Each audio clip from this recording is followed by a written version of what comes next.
Final Lions video from me then, as we are just over a day away from Warren Gatland picking his squad. I've already picked my 36 players and the videos are there position by position in the feed already, so have a look at those. This, though, is one last look at the squad and taking everything into consideration, because there are some intangibles that I hadn't really considered as I was going through. And over the last week of picking my squad, I've had a few thoughts. So here's the squad I came up with. As I say, if you want to look at the my rationale behind each position, the videos are there in the feed already.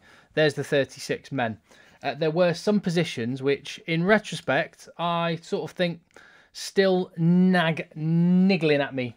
Still just sort of nagging away in my head. And the ones I've just highlighted in black are those.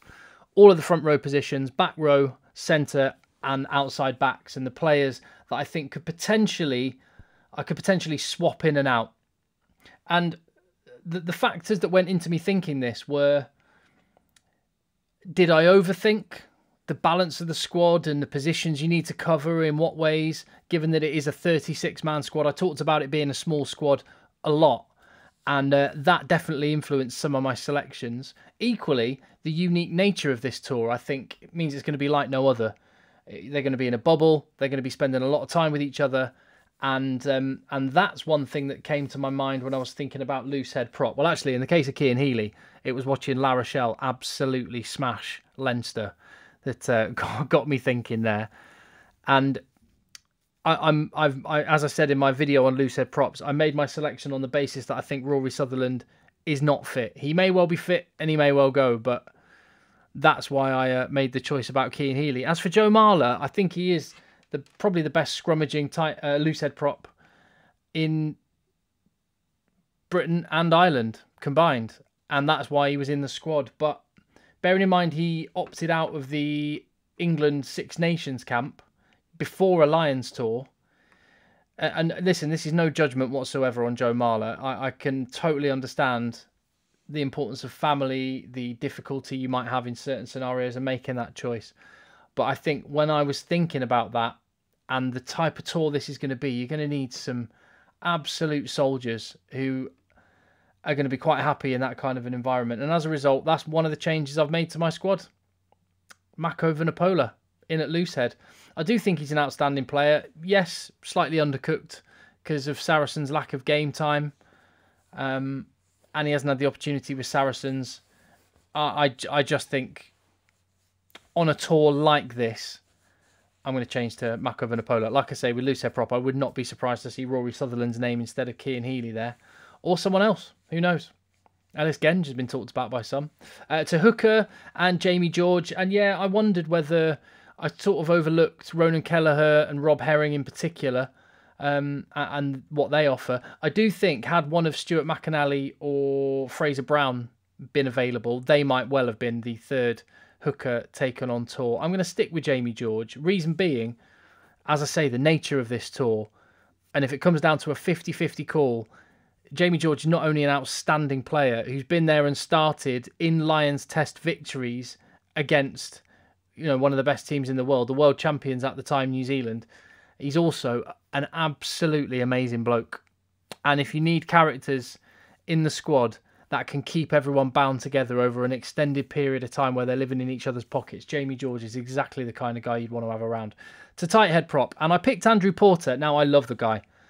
I mean, he's phenomenal. And the fact he's the backup to Tadhg Furlong, I don't take that as a negative in his column, because every other tight head prop in World Rugby pretty much would be a backup to Tadhg Furlong.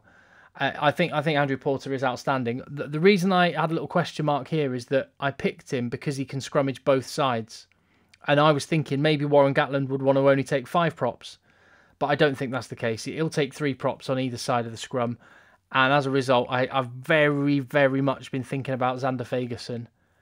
And I would not, as I say, I think possibly Warren Gatland will pick Xander Fagerson. Because it's a 50-50 call, I'll stick with my original choice. To back row, though, I am going to make a change here because I have made an error. And this is all opinion anyway, isn't it? It's only my opinion in the first place. But I think I thought a little bit too much about, or in a small squad with limited numbers, can you really justify taking 3 open side flankers? And I think the answer is yes, because when you take a bird's eye view at that squad and you look at it now, You got Maro Itoje and Tyg Burn as two of my locks that can play 6. So just take the best players available and let them scrap it out for test spots, and that will drive the standard up. And as a result, one of Navidi or Stander is dropping out. I picked CJ Stander to stay, and sorry to Hamish Watson for not picking him first time round. I mean, yeah, I overthought that one. And yes, it makes total sense, because I think probably, and I'll get onto my test team in a little bit, I think Tom Curry will probably start at 7. Justin Tibberick or Hamish Watson possibly be on the bench. And then you've got 1-7 for your midweek team as well. That's great. And they're still balanced. You've got second rows who can play 6. You've got 2 8s. CJ Stander can slot in at 8. Sam Simmons can play on the flank. I like that as a balance much more. And apologies to Hamish Watson, because he was the standout player in the Six Nations. And he will go. He will 100% go. Scrum half, fly half. Tough calls in some cases, particularly the third choice, but I'm happy to stick with those. Centre, I can't stop thinking about Henry Slade. And not just because he's devilishly handsome, because he's an incredible rugby player.